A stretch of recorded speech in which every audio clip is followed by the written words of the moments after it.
प्रिय दर्शकों, यदि आप हमारे चैनल पर नए हैं तो चैनल को सब्सक्राइब कर दीजिए और वीडियो को भी लाइक कर दीजिए। और दर्शकों, आपसे अनुरोध है कि यह कथा को आप बीच में छोड़कर मत जाइएगा, नहीं तो आपको भारी पाप लग सकता है। श्री कृष्ण आपकी हर मनोकामना पूरी करे। चलिए यह कथा शुरू करते हैं। बहुत समय पहले की बात है। एक गांव में एक बच्चा रहता था जिसका नाम कृष्णा था।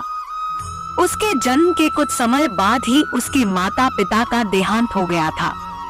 कृष्णा अपनी दादी के साथ रहता था। वह दोनों बड़ी कठिनाइयों के साथ जीवन व्यतीत कर रहे थे। जब कृष्णा बड़ा हुआ तो उसकी दादी को उसकी पढ़ाई की चिंता हुई। उन्होंने गुरुकुल में गुरुजी से उसे पढ़ाने की प्रार्थना की और गुरुजी कृष्णा को निःशुल्क पढ़ाने को तैयार हो गए। कृष्णा गुरुकुल जाने के लिए उत्साहित था, परंतु बूढ़ी दादी चिंता में थी क्योंकि गुरुकुल जंगल के उस पार था। जंगल काफी घना था और जंगली जानवरों से भरा था और उस जंगल को पार करना बहुत कठिन था। अगली सुबह कृष्णा को पाठशाला जाना था। दादी ने कृष्णा से कहा, अगर रास्ते में तुझे डर लगे तो अपने गोपाल भैया को पुकारना। कृष्णा ने पूछा, दादी ये गोपाल भैया कौन है? तो दादी ने कहा, गोपाल तुम्हारे दूर के रिश्ते का बड़ा भाई है। वे उसी जंगल में गाय चराता है। सहायता के लिए पुकारने पर वे तुरंत आ जाता है। और कृष्णा यह सुनकर खुश हो गया। कृष्णा गुरुकुल के लिए रवाना हुआ। डरता सहमता कृष्णा अपने रास्ते पर बढ़ता रहा। आगे जाकर जंगल घना हो गया। तब कृष्णा ने पुकारा, गोपाल भैया, गोपाल भैया तुम कहाँ हो? मुझे डर लग रहा है, मेरे पास आ जाओ। दादी ने कहा था तुम पुकारते ही चले आओगे। भगवान ने कृष्णा की पुकार की उपेक्षा नहीं कर पाए और तुरंत चले आए। कृष्णा ने देखा 114-15 साल का लड़का बांसुरी बजाता गया और बछड़ों के साथ उसकी ओर चला आ रहा है। कृष्णा समझ गया यही उसके गोपाल भैया है। कृष्णा ने गोपाल भैया से कहा कि वो उसे जंगल पार करा दे क्योंकि उसे डर लग रहा है।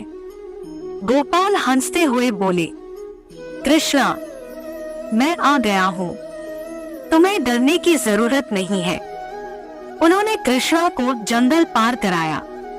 कृष्णा ने उनसे कहा, गोपाल भैया मेरी सहायता के लिए शाम की भी बिना पुकारे आजा ना। लीलाधारी मुस्कुराते हुए बोले, कृष्णा डरो मत, मैं हमेशा तुम्हारे साथ हूँ। कृष्णा खुशी खुशी गुरुकुल चला गया। सारे दिन पढ़ाई कर लौट कर देखा तो जंगल के रास्ते पर उसके गोपाल भैया खड़े थे। उनके साथ बहुत सारी और बछड़े भी थे। कृष्णा दौड़कर अपने गोपाल भैया के पास पहुंचा। गोपाल भैया ने उसे पीने के लिए गाय का ताजा दूध दिया। दादी दिन भर कृष्णा की चिंता में बेचैन हो रही थी।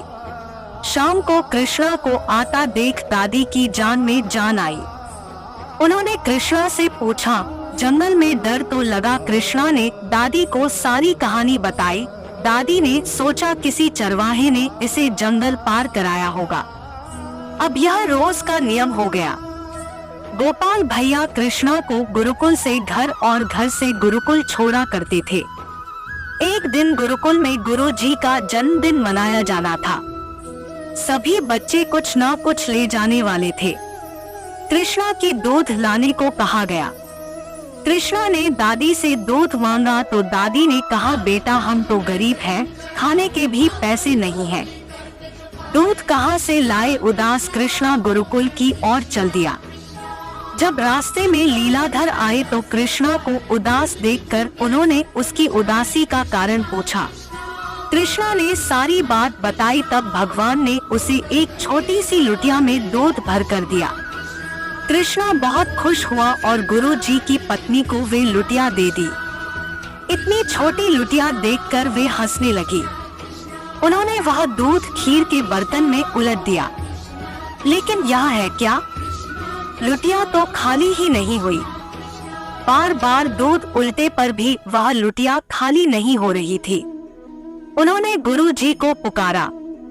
यह देख गुरुजी ने कृष्णा से पूछा कि यह लुटिया तुम्हें कहाँ से मिली, तो कृष्णा ने गुरुजी को गोपाल भैया की सारी कथा सुना दी।